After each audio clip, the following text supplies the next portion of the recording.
sou o Dr. Nicolas Pereira e eu vou falar um pouco das novas perspectivas na cirurgia do ceratocone. Então, o tratamento cirúrgico de escolha do ceratocone no século passado foi o transplante de córnea penetrante, que foi realizado pela primeira vez com sucesso pelo Edward Zirm em 1905, então no começo do século passado. E é uma cirurgia que vai substituir a córnea em toda a sua espessura. Só que ela tem uma reabilitação visual limitada por astigmatismo alto ou irregular, pode ter uma curvatura corneana e astigmatismo que vão depender das suturas, e com isso pode levar 1 a 2 anos para atingir relativa estabilidade visual e refracional, até a retirada seletiva dessas suturas. E além disso tem um alto índice de complicações, com perto de 40% dos pacientes tendo algum tipo de complicação precoce, como glaucoma, rejeição, Seidel, perda vítrea, expulsão do cristalino, hemorragia expulsiva ou até rotura tardia pós-trauma. Já o transplante de córnea lamelar anterior, ele começou a ser descrito na década de 50, foi descrito também pelo Eduardo Arquila em 1984, mas foi o Garrett Mellis que demonstrou os primeiros resultados com baixo índice de perfuração. Só que a técnica que a gente mais utiliza atualmente, que é a técnica de Big Bubble com as suas modificações, ela foi descrita pelo Dr. Emory em 2002, no início desse século. E essa é uma cirurgia que mantém o endotélio receptor. Então você precisa uma boa função endotelial da córnea receptora. E atualmente é possível mesmo quando você tem uma hidrópsia prévia, desde que tenha uma função endotelial adequada. Então é uma cirurgia menos invasiva, não fica a céu aberto. A gente tem menos complicações como a rejeição, falência de enxerto, menos glaucoma e catarata secundária, porque a gente vai utilizar menos corticoide no pós-operatório desses pacientes. O risco de hemorragia expulsiva e perda vítrea também é menor e é um olho mais resistente a trauma. Mas aqui a gente continua tendo uma reabilitação visual um pouco limitada pelo astigmatismo alto ou irregular, porque você tem as mesmas suturas. Também leva 1 a 2 anos para atingir uma relativa estabilidade visual e refracional e é tecnicamente mais difícil, você tem que dissecar uma interface. E com isso você tem o risco de converter para um transplante penetrante, então você não tem como prometer que vai sair um transplante lamelar anterior profundo, que você pode ter que converter no intraoperatório. E assim como o transplante penetrante, você também pode fazer com laser de femtosegundo atualmente, que traz uma vantagem de uma reabilitação visual um pouco mais rápida, mas a gente ainda tem todos os riscos e as desvantagens de um transplante de córnea. Então, no início desse século, foi descrito o implante de anéis intraestromais para ceratocone, que foi publicada pela primeira vez pelo Joseph Colin em 2000, e o Dr. Paulo Ferrara, junto com o Dimitrios Siganos, também publicou em 2002 e já começou esses estudos antes com esses anéis que são feitos de PMMA e são implantados no estroma profundo. E com isso a gente vai conseguir um aplanamento corneano central, com regularização da superfície corneana. E isso vai fazer com que a gente tenha uma melhora da visão corrigida e não corrigida, além de poder melhorar a adaptação e tolerância da lente de contato. Então tem estudos que mostram perto de 80% dos pacientes melhorando tolerância e melhorando a adaptação de lentes rígidas corneanas. Mas lembrando que também em alguns casos pode ser que piore essa adaptação, mas a grande maioria dos estudos mostrando uma melhora nessa adaptação. Também tem a questão de ter um potencial de diminuir a progressão, os estudos são um pouco contraditórios quanto a isso. Alguns estudos mostram que se o ceratocone já é avançado e está progredindo de uma forma mais agressiva, o anel não vai conseguir realmente estabilizar essa progressão, mas ele tem um certo potencial de estabilizar e ele é reversível. Na verdade, ele é explantável. Então, se você não teve um resultado adequado, você pode explantar esse segmento de anel e conseguir até ajustar esse implante para ter melhores resultados. Existem complicações também, a principal delas é a extrusão. Então, na foto superior direita, vocês estão vendo um anel extruindo. E depois que ele foi explantado, vocês estão vendo na foto abaixo a cicatriz que ficou e até alguns vasos que ficaram ali. Então, em casos raros que aumentam a vascularização, pode piorar um pouco o prognóstico de um transplante. Só que nesses casos você pode ainda fazer uma cauterização do vaso, aplicar um anti-VEGF subconjuntival para melhorar essa vascularização e não piorar o prognóstico de um transplante se necessário. Lembrar que as complicações têm um índice menor quando a gente realiza com laser de femtosegundo, perto de no máximo 5% contra até 20, 30% com a técnica manual. E lembrar que, na verdade, quando a gente compara com um transplante de córnea que chega a 40% de complicações, aqui a gente está falando de 5%. Então, apesar de ter complicações, é uma cirurgia mais segura, menos invasiva, né? E que raramente vai piorar o prognóstico de um transplante se necessário. Só que, claro, é contraindicado esse procedimento se você tem uma opacidade central, que impeça que a luz passe adequadamente para você ter uma reabilitação visual adequada. Se você tem hidrópsia e também uma baixa paquimetria na área do implante, também pode ser contraindicado o procedimento. E, na verdade, quanto mais avançado é o ceratocone, pior vai ser o resultado desse procedimento. E alguns pacientes ainda vão precisar lente de contato rígida para regularizar a córnea e ter uma qualidade visual depois do procedimento. Então, os estudos mostram que em torno de 80% dos pacientes pós-anel vão conseguir uma visão melhor ou igual a 20/40 com óculos. Ou seja, uma pequena parcela ainda pode precisar lente de contato rígida para reabilitar a visão depois do implante desses anéis. Já o crosslinking corneano, ele foi publicado a primeira vez em 2003, né, pelo grupo do Tel Saller, junto com o Volensac, e é uma técnica cirúrgica, é um procedimento que faz uma reação fotooxidativa através da luz ultravioleta e riboflavina. E com isso vai aumentar a resistência biomecânica da córnea, estabilizando ectasias progressivas. E ainda pode ter até uma melhora da visão e do aspecto topográfico em 20 a 50% dos casos. Só que é indicado em pacientes que tenham uma visão aceitável e pelo menos 400 micra de espessura após a desepitelização.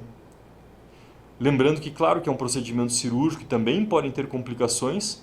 Existe uma série de pacientes que podem ter uma falha em estabilizar, né? Então, em torno de 7 a 8% dos pacientes a gente não vai conseguir estabilizar com o crosslinking, eles vão continuar progredindo, às vezes precisando repetir o crosslinking desses pacientes. Podem ter infiltrados estéreis, cicatrizes estromais e até 12% dos pacientes acabam perdendo linha de visão e até 3% desses pacientes perdem mais de 2 linhas de visão. Tá? Então é importante orientar muito bem os pacientes quanto a isso. E existe essa dúvida e essa questão de indicar profilaticamente ou não em pacientes abaixo de 19 anos. A gente sabe que esses pacientes têm um risco altíssimo de continuar progredindo, né? A gente prefere, claro, indicar com progressão documentada, né? Sempre avaliando esses pacientes de maior risco para progredir. E existem novas técnicas de crosslinking, como o crosslinking acelerado, que você vai aumentar a intensidade da luz ultravioleta para diminuir o tempo de tratamento. Então você pode, por exemplo, aumentar para 9 mW a energia para fazer um procedimento de 10 minutos, em vez de fazer um procedimento de 30 minutos como o procedimento original. E os estudos sugerem uma mesma estrutura fibrilar das lamelas de colágeno, nesse procedimento mais rápido, diminuindo de 30 para 10 minutos, com uma resistência biomecânica muito semelhante. Você pode também fazer o acelerado com menos de 10 minutos, mas os estudos ainda precisam aprimorar com mais pacientes e um follow-up maior para a gente saber até o quão rápido a gente consegue ser para conseguir ter a mesma eficácia em estabilizar essas ectasias progressivas. Já a gente tem também como nova técnica o crosslinking transepitelial, que a gente chama de EPI-ON, onde a gente mantém o epitélio da córnea para fazer esse procedimento. Só que para manter o epitélio da córnea e passar a riboflavina, a gente precisa quebrar a barreira epitelial com EDTA ou ontrometamol, ou injetar a riboflavina diretamente no estroma, através de um pocket, um flap ou um túnel corneano, ou através da iontoforese. É um tratamento com menos dor no pós-operatório, porque você não tira o epitélio. A gente tem menos complicações, porque a maior parte das complicações está relacionada a você tirar o epitélio da córnea.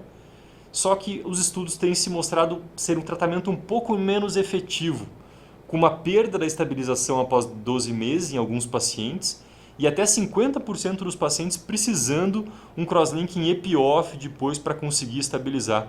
Então ele tem se mostrado um pouco mais efetivo nos casos mais iniciais de ceratocone, precisando um pouco mais de estudos para a gente melhorar, né, esses resultados do crosslinking epi-on.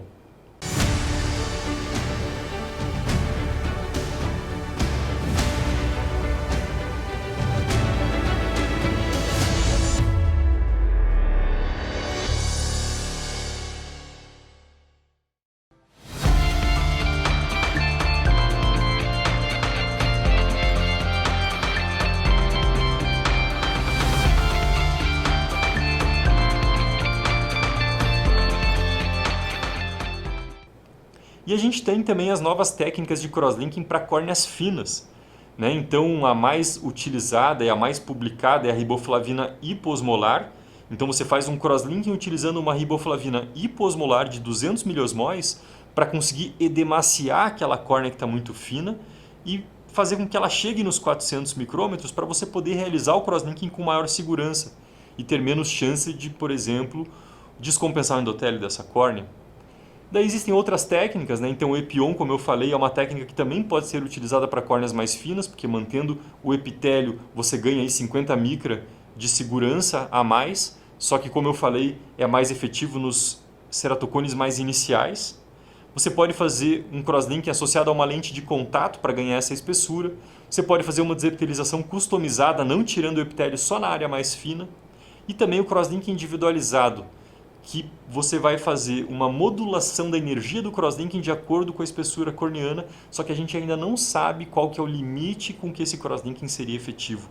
Então, na prática, crosslinking para córneas finas a gente tem feito com a riboflavina hiposmolar, que é a mais utilizada e estudada, só que ainda tem um limite, né, que a gente considera de 330. Então, aproximadamente 330 seria um limite para realizar esse crosslinking. Então, córneas mais finas que isso, que estão evoluindo, teoricamente a gente não teria um procedimento para poder estabilizar essas córneas. Também os estudos sugerem fazer o crosslinking fast de 10 minutos nesses casos, para evitar desidratação corneana durante o procedimento para essas córneas finas. E lembrar que nos casos mais avançados a gente vai ter o maior risco de continuar progredindo o ceratocone e a ectasia dessas córneas mais avançadas. Então o crosslink ele pode ser também associado ao anel intraestromal, né? Então pacientes que estão evoluindo e a visão também não está boa, você pode associar com o anel. Ainda existem as dúvidas, né, de se o ideal seria remodelar antes com o anel e depois estabilizar se necessário, né, já que em alguns casos a gente faz o anel e não precisa o crosslinking, né, o paciente para de coçar, você trata a alergia, faz o anel e de repente você pode não necessitar o crosslinking para estabilizar essa ectasia que antes estava progredindo um pouco. Só que lembrar que os casos de alto risco, né, uma ectasia muito avançada, um paciente mais jovem, abaixo dos 19 anos, considerar fazer combinado, que talvez você pode perder uma chance de estabilizar se continuar progredindo depois do anel. E lembrar que você fazendo o procedimento combinado, além da maior chance de você estabilizar a ectasia progressiva, você vai ter o efeito aditivo do crosslinking, que já tem estudos mostrando esse efeito aditivo também. E se você também tiver uma ectasia que está progredindo e a visão também não está muito boa, né, tem os estudos agora de você associar o crosslinking com um PRK topo guiado para regularizar essa córnea. Né? Então o PRK topo guiado ele seria um pouco mais previsível na regularização do que o anel, só que você está consumindo tecido. Né? E tem estudos, como esse do protocolo de Atenas, que mostra que combinado o procedimento é melhor do que você fazer o crosslinking com o PRK 6 meses após. Então os estudos mostram melhores resultados visuais, melhores resultados topográficos e menos haze também para esses pacientes. É importante lembrar de não ablar mais do que 50 micrômetros de estroma, tá? Para você diminuir o risco de haze. E também tem estudos com PTK mais crosslinking, para você desepitelizar com PTK, que já ajuda a regularizar um pouco, e fazer o crosslinking. Tá? E você pode também associar o PRK com crosslinking após anel. Então, de repente, você implantou o anel, o paciente não ficou com uma visão tão boa e ele não está conseguindo adaptar a lente de contato. O que você vai fazer? Você vai direto para um transplante de córnea se você não conseguir reabilitar? Você talvez possa fazer um PRK associado a crosslinking para regularizar essa córnea e estabilizar, para você ter uma reabilitação visual desse paciente antes de ir para um transplante de córnea. Lembrar que esse procedimento aumenta o risco de haze, né? Então, no começo, quando começaram as primeiras publicações, muitos cirurgiões foram fazer esse procedimento e tiveram muito haze e perda visual. Né? Então a gente realmente precisa mais estudos, né? E diferentes técnicas estão sendo estudadas para confirmar a eficácia e a segurança desse procedimento. Então a reabilitação visual do ceratocone atualmente, né, a gente começa com o óculos, se o óculos traz uma boa visão a gente mantém esse paciente com óculos e vai acompanhar a evolução. Vai fazer exames seriados a cada 3, 6 meses, de acordo com a idade do paciente, para saber se ele está estável. E se ele estiver estável, a gente só vai acompanhar a evolução e manter ele com óculos. Mas se ele estiver evoluindo, se ele estiver progredindo e piorando essa ectasia, a gente vai indicar o crosslinking, desde que esteja nos limites de segurança paquimétrica para poder realizar esse procedimento. E se tiver abaixo de 400 micra, a gente vai utilizar a riboflavina hiposmolar, desde que tenha até 330 micra de espessura. Agora, se esse paciente tiver uma baixa visão com óculos, a gente vai, primeira coisa, adaptar uma lente de contato rígida, né? Tentar adaptar uma lente corneana, uma lente escleral. E se esse paciente estiver bem adaptado, a gente vai manter essa adaptação e acompanhar a evolução, para saber se ele está estável. Se de repente ele progredir no meio desse acompanhamento, a gente vai indicar o crosslinking do mesmo jeito e manter ele com a lente de contato. Agora, se ele não estiver bem adaptado com lente de contato, se ele não tiver visão adequada ou com óculos ou com lente, a gente vai para um procedimento cirúrgico, uma intervenção cirúrgica. Que se ele tiver uma córnea clara e uma espessura corneana adequada, com uma curvatura corneana adequada, a gente vai indicar o implante de anel interestromal. E se esse paciente estiver bem com o anel, com uma boa acuidade visual com esse anel, mesmo com óculos ou com lente de contato, após esse implante, a gente vai acompanhar a evolução. E se ele progredir, mesmo após o implante, a gente vai indicar o crosslinking. E se fizer um anel e ele não evoluir bem com visão adequada, você pode tentar um PRK topo guiado com crosslinking associado, ou se mesmo assim você não conseguir reabilitar, você pode depois ir para um transplante lamelar anterior profundo. Ou se já não tiver uma espessura adequada para o implante, ou se a córnea já tiver opacificações, você pode ir direto para um transplante lamelar anterior profundo, desde que ele tenha uma função endotelial adequada. E se na pior das hipóteses ele não adaptar a lente, não tiver visão adequada com lente ou óculos, não der para fazer anel, porque tem alguma opacidade, e ainda assim, se ele não tiver uma função endotelial adequada, a gente vai para um transplante de córnea penetrante. Então aqui a gente vai ter casos que o crosslinking não vai ser possível. Então vocês viram que eu falei que a gente vai poder acompanhar o paciente e algumas vezes precisar o crosslinking. Só que alguns pacientes não vão ter espessura adequada para o crosslinking. O que fazer nesses casos? Ou é aquele paciente que ele tem uma córnea relativamente transparente, mas ele não tem uma espessura suficiente para implantar o anel. Então o que fazer nesses casos? A gente vai direto para um transplante de córnea? Né? Será que não podem ter procedimentos menos invasivos que a gente pode indicar para esses pacientes ou que podem surgir no futuro para a gente poder reabilitar esses pacientes ou estabilizar esses pacientes sem ir direto para um transplante de córnea? Então eu trouxe esse caso clínico para exemplificar exatamente isso. É um paciente que a gente teve há uns 5 anos atrás, do sexo masculino, com 8 anos de idade e ceratocone. E que ele chegou para a gente com o olho direito com uma hidrópsia e uma ceratite infecciosa. E ele evoluiu após o tratamento clínico, mesmo fazendo esse tratamento clínico, ele evoluiu para um transplante de córnea, porque ele ficou com uma opacidade muito importante. E depois do transplante de córnea, ele evoluiu com uma endoftalmite. E essa endoftalmite foi tão grave que esse olho teve que ser eviscerado. Então a gente ficou com um paciente do sexo masculino, 8 anos de idade, com ceratocone, com um olho único, que ele não tinha mais olho direito por causa de uma complicação da hidrópsia. E esse único olho esquerdo desse paciente, que tinha também um ceratocone avançado, ele estava muito bem com lente de contato, chegava a visão perto de 20 e 25 com uma lente de contato perfeitamente adaptada. A gente tratou a alergia, orientou a não esfregar os olhos, não coçar os olhos e a gente manteve um acompanhamento clínico. E a gente viu que ele estava evoluindo, mas desde o começo ele já tinha menos de 300 micra de córnea.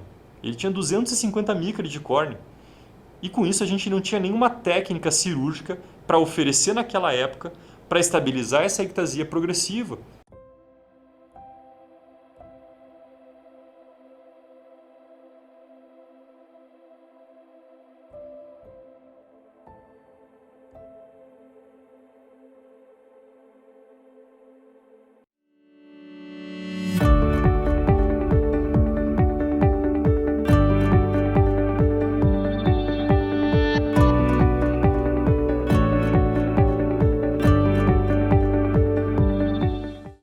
Apesar dele estar com visão boa e dele estar super bem com lente de contato, não tinha nenhum procedimento para estabilizar essa córnea dele.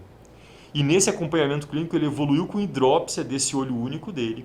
Essa hidrópsia teve uma infecção secundária, a gente fez o tratamento clínico, melhorou a ceratite infecciosa, ele continuou com uma hidrópsia ainda, com edema de córnea, a gente injetou gás na câmara anterior, que conseguiu cicatrizar essa hidrópsia. mas ele evoluiu com leucoma central e com áreas de insuficiência endotelial, ou seja, ele precisou de um transplante penetrante no único olho dele, que estava bem com lente de contato, mas ele evoluiu porque a gente não tinha um procedimento para estabilizar essa progressão. E é aí que surgiu o transplante de Bowman, que na verdade foi descrito pela primeira vez para manejar o Haze persistente pós-PRK. Ele também foi descrito como um procedimento on-lay para cicatriz de herpes ocular e também esse ano foi descrito para estabilizar a flutuação de acuidade visual pós-ceratotomia radial. Mas ele foi descrito e ele tem sido descrito principalmente para ceratocone avançado, como nessa primeira publicação dele para ceratocone avançado em 2014. Então ele é descrito para estabilizar ectasias progressivas e preservar a visão com lente de contato em olhos com ceratocone avançado progressivo que você não tem mais como fazer o crosslinking, quando o crosslinking é contraindicado por ter uma córnea muito fina.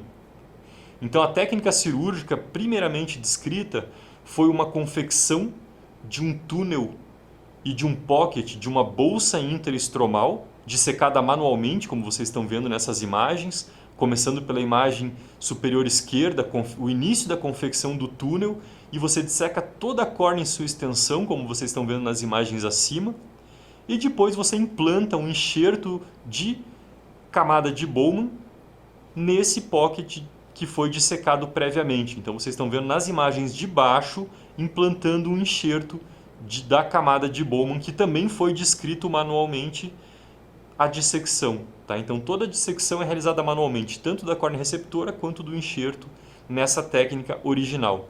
E essa primeira publicação mostrou 10 olhos de ceratocone avançado progressivo. Eles não tiveram nenhuma complicação nesses 10 casos, tiveram um aplanamento de 6 dioptrias em média, com uma melhora da adaptação de lente de contato e sem perda de visão melhor corrigida com lente de contato. E com 12 meses de acompanhamento, todos estavam estáveis. Depois, essa mesma série eles aumentaram para 22 casos nessa publicação de 2015. Só que desses 22 casos, 2 tiveram perfuração no intraoperatório, na dissecção manual, um teve que ir para transplante penetrante.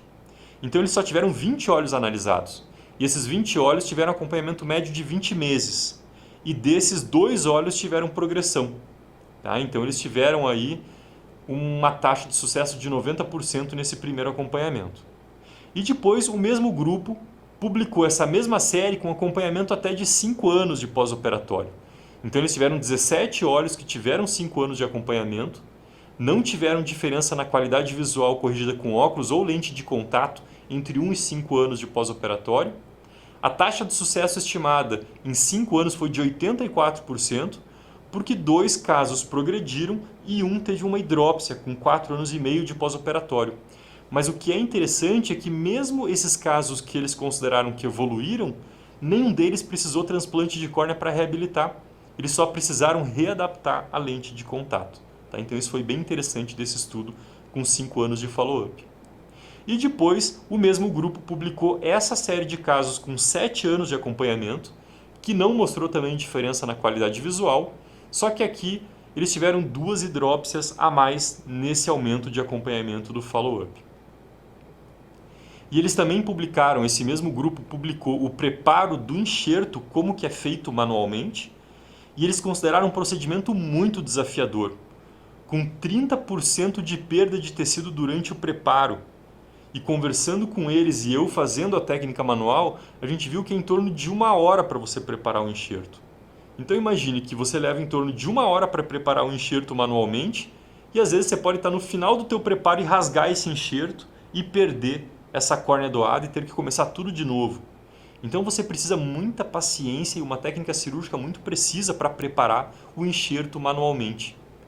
E justamente vendo essa dificuldade toda, o mesmo grupo, o grupo do Parker, do Mellis, publicou um estudo mostrando que é possível preparar o enxerto com laser de fento segundo. Só que com o laser de fento segundo você vai ter um enxerto um pouco mais grosso, com uma média de 37 micra, eles tiveram contra 12 micra na técnica manual. Só que a superfície posterior, apesar de um pouquinho mais de estroma, é uma superfície mais lisa do que na técnica manual. Como vocês podem ver na foto da esquerda, a técnica manual, vocês veem algumas fibras de colágeno irregulares. na direita com o laser de femtosegundo, vocês conseguem ver uma imagem mais regular quando você faz com o laser de femtosegundo.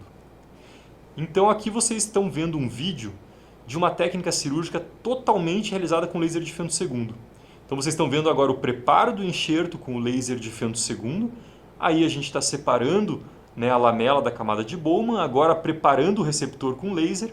A gente teve um pseudo VGB no centro, por isso eu dissequei manualmente para evitar esse pseudo VGB, e agora a gente está implantando o enxerto. Abre esse enxerto totalmente nesse pocket que também foi criado com laser de femtosegundo e acabou a cirurgia. Você pode fazer esse procedimento com anestesia tópica, só coloca uma lente de contato terapêutica no fim do procedimento, não precisa suturas, tá? E agora a gente já está com 50 casos de ceratocone avançado progressivo, onde a gente fez a técnica de transplante de Bowman totalmente com laser de femtosegundo, coisa que ainda não está publicado, totalmente com laser de femtosegundo, e a gente já enviou para publicação essa nossa série de casos, que teve um acompanhamento médio de 13 meses, sendo que o nosso primeiro caso a gente fez há 3 anos atrás. A idade média dos nossos pacientes é de 17 anos, e a gente teve 2 perdas de tecido no preparo, o que dá 3,8% de perda de tecido, contra 30% que eles tiveram na técnica manual. A gente teve uma espessura média de 55 micra, então um enxerto um pouco mais espesso, como já foi descrito previamente. E a gente só teve uma intercorrência no pocket do receptor, que foi desse vídeo que vocês viram, que foi uma intercorrência. A gente conseguiu manejar no intraoperatório e a cirurgia ocorreu normalmente. A gente não precisou cancelar nenhuma cirurgia por causa disso. A gente teve um aplanamento próximo de 2 dioptrias com esse procedimento, e a gente não teve perda da melhor acuidade visual corrigida com lente de contato. A gente teve um caso que aumentou a opacidade no follow-up, no acompanhamento desse paciente. Esse paciente acabou evoluindo com diminuição da qualidade visual e a gente precisou um transplante de córnea para reabilitar esse paciente. A gente teve outras 3 hidrópsias que foram manejadas clinicamente e não precisaram transplante de córnea para reabilitar. E os demais pacientes ficaram estáveis durante o follow-up. Então a gente teve uma taxa de estabilidade de 92% nesse nosso follow-up e só um caso que foi para transplante de córnea. Então a gente conseguiu realmente postergar ou até evitar transplante de córnea nesses pacientes. Então o transplante de Bowman ele é um procedimento minimamente invasivo e muito promissor para estabilizar o ceratocone progressivo quando você já não pode mais fazer o crosslinking pela córnea ser muito fina. A gente tem um potencial de melhorar a adaptação de lente de contato, tem um baixo índice de complicações e uma alta taxa de sucesso. Só que a técnica manual ela é muito desafiadora e tem os riscos de perder tecido durante o preparo e de perfurar a córnea receptora no preparo da bolsa intraestromal. Então parece ser muito mais reprodutível com o laser de femtosegundo. Então o transplante de Bowman a gente tem poucos estudos com poucos pacientes. Na verdade a gente tem essa série que já foi publicada com até 7 anos de follow-up, então o interessante é que é um follow-up grande, um acompanhamento extenso desses pacientes, mas a gente tem poucas publicações ainda do transplante de Bowman e tem outros procedimentos sendo publicados, como implante de lentícula, terapia celular ou até o transplante de Bowman como um procedimento on-lay, onde você coloca o enxerto na superfície corneana em vez de fazer uma bolsa intraestromal. Então esses novos estudos, né, de novos procedimentos a gente tem que fazer também, porque a gente precisa mais estudos com mais pacientes para avaliar o transplante de Bowman, para avaliar esses novos procedimentos promissores para estabilizar a ceratocone avançado quando o crosslinking não é mais possível. Então o implante de lentícula corneana seria um outro procedimento que tem sido estudado. Por enquanto a gente tem séries de casos pequenas como essas que vocês estão vendo. Uma delas é de um implante de uma lentícula doadora de 250 micrômetros e 9 milímetros de diâmetro, que é o desse estudo, que foi feito totalmente com laser de femtosegundo, tanto o preparo da lentícula quanto a bolsa intraestromal para implantar essa lentícula. Foram só 4 olhos realizados, com follow-up de só 6 meses, e apesar do resultado adequado, claro que é um acompanhamento muito curto de poucos pacientes nesse estudo.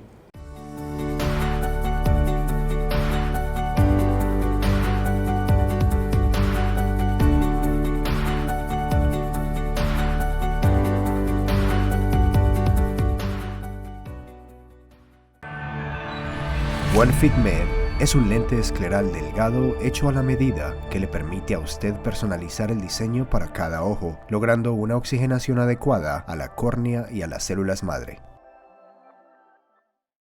Esse outro estudo acompanhou 6 olhos, que foi realizado o procedimento de implante de lentícula, e aqui pela foto vocês veem que é uma lentícula diferente. Eles trepanavam os 3 milímetros centrais, fazendo uma lentícula no formato de um donut, né? Então ele é um pouco diferente, essa lentícula dessa publicação. Eles associaram o crosslinking nesse procedimento, com um resultado bom desse implante de lentícula, mas também com um follow-up curto, só 6 meses de acompanhamento, e só 6 olhos foram realizados nessa série de casos. Aqui é uma outra série de casos, foram só 4 casos realizados, e eles personalizaram a lentícula de acordo com o tipo de ectasia, tá? E eles tiveram um bom resultado, mas também com um follow-up de 12 meses e um número muito pequeno de pacientes. E esse é um caso que foi publicado por autores aqui do Brasil, né? Então foi a doutora Edna Almodin que publicou, né, junto com o Dr. Paulo Ferrara e junto com as filhas dela, esse caso bem interessante que eles fizeram também com laser de femtosegundo, implantaram uma lentícula de 290 micrômetros, uma lentícula mais espessa, e associaram crosslinking nessa lentícula. E o paciente que chegava no máximo 20/400 com correção, depois do procedimento chegava a 20/30, né, com uma redução importante do astigmatismo em 12 meses de acompanhamento, mas também só um caso publicado, né? Então, implante de lentícula a gente tem poucos estudos e com séries pequenas e com follow-up curto ainda.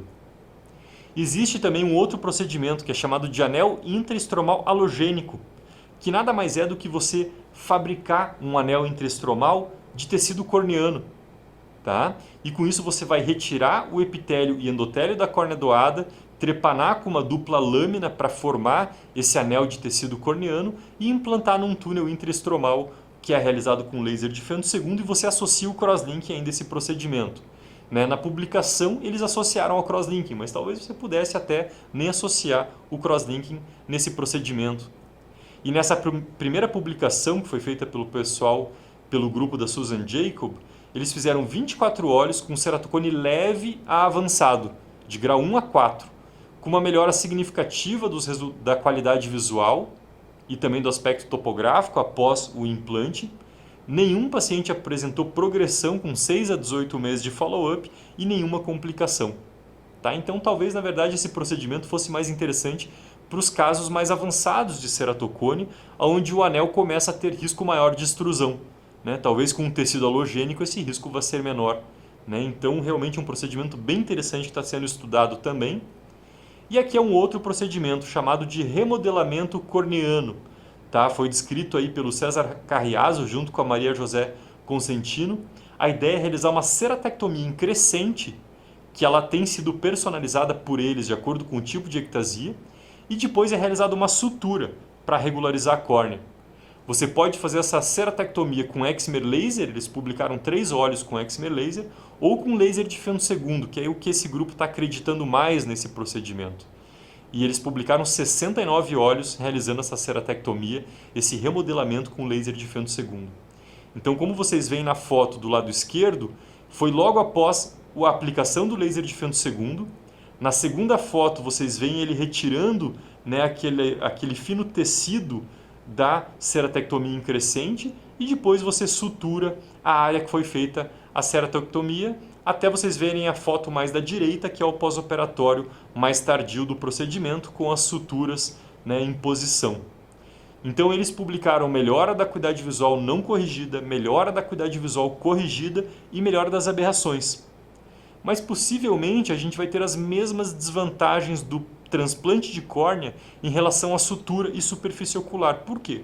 Porque você também corta a córnea e você sutura na superfície a córnea, como num transplante de córnea, né? E temos poucas publicações, apesar de que uma delas tem um número bem interessante, que é essa com o laser de femtosegundo e 69 olhos. E por último, nós temos também a terapia celular ou cirurgia regenerativa, né, como alguns têm chamado. Então, as maiores publicações é do grupo do Alió, né, da Espanha, e ele tem mostrado pegar células-tronco autólogas derivadas de adipócitos. Como vocês veem na primeira figura do lado esquerdo, ali embaixo, ali são células prontas para poder inserir. Então são células tronco-autólogas derivadas de adipócitos do próprio paciente, que são implantadas no meio do estroma corneano, depois de uma confecção de uma bolsa intraestromal com laser de fendo segundo, ou poderia ser feito até manualmente. Ou você pode associar a lentícula corneana à terapia celular. Então o Alioli até tem um estudo que ele publicou que ele compara só você fazer as células tronco, né, a terapia celular, ou você associar a terapia celular à lentícula. E ele publicou isso com 14 olhos com ceratocone avançado e ele mostrou uma melhora da acuidade visual corrigida com óculos, melhora das aberrações e uma estabilidade no follow-up.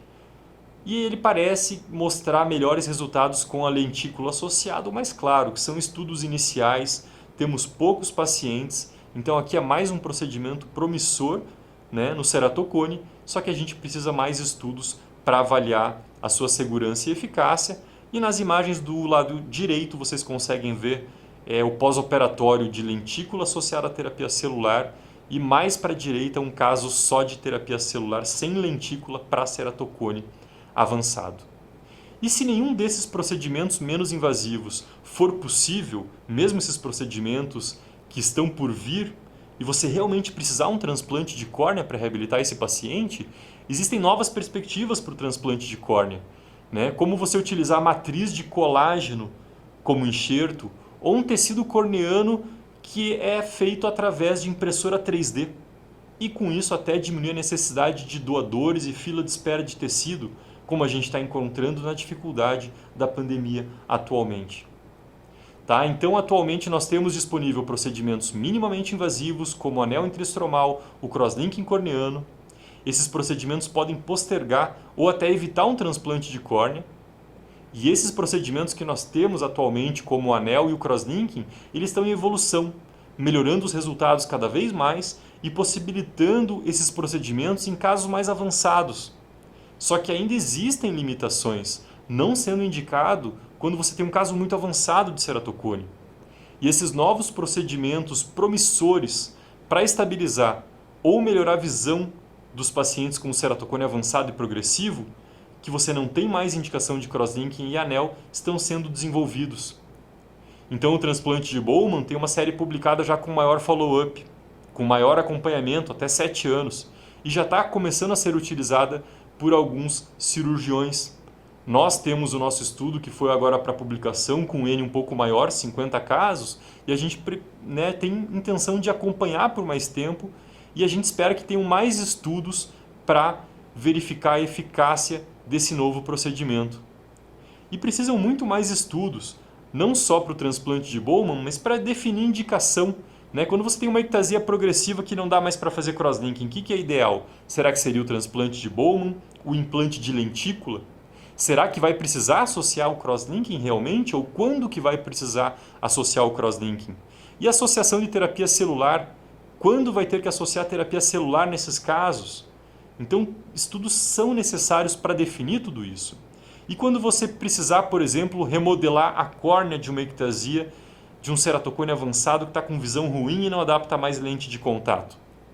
O que vai ser melhor? Fazer um anel intraestromal ou implantar um anel de tecido corneano halógeno?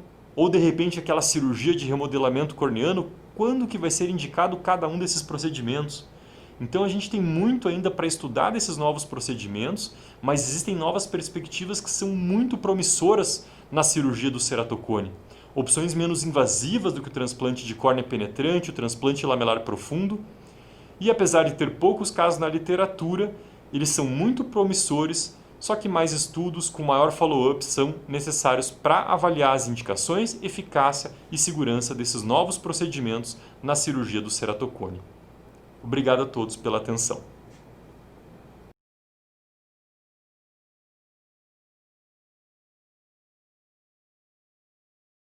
De lentes de contacto permeado horizontal no es ideal. Así que, por favor, mire, si luego mira hacia arriba y hacia la lente, y la lente está de localizar lentes perfectas.